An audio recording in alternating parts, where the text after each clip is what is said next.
Doctor Sarvepalli Radhakrishnan का जन्म 5 सितंबर 1888 को तमिलनाडु के तिरुतनी नामक गांव में हुआ।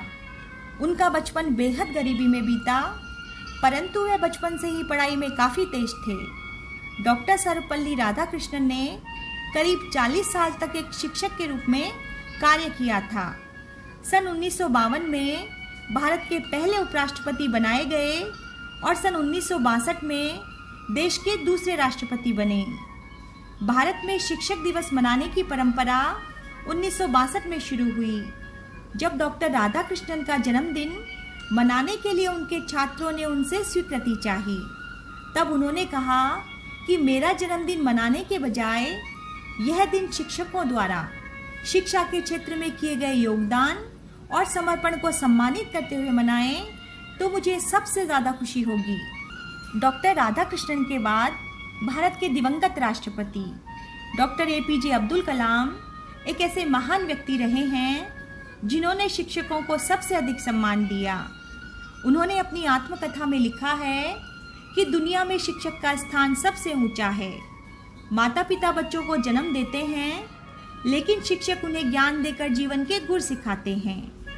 उनके जीवन की कई घटनाओं से पता चलता है कि वे न केवल विचारों में बल्कि वास्तव में भी शिक्षकों का बहुत सम्मान करते थे।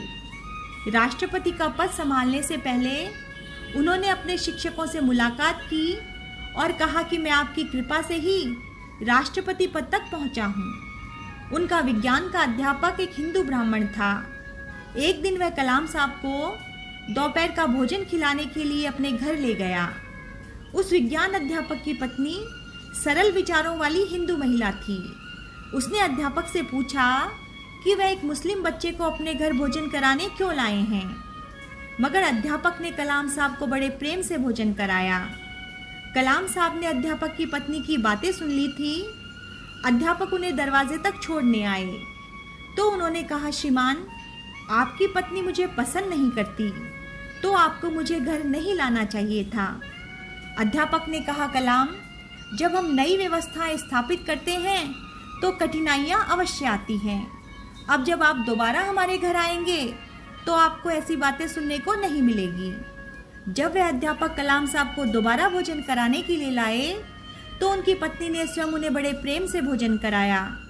उस विज्ञान अध्यापक ने कलाम साहब से कहा था, कलाम, आप आने वाले समय में देश में बहुत ऊंचे पद पर पहुंचेंगे।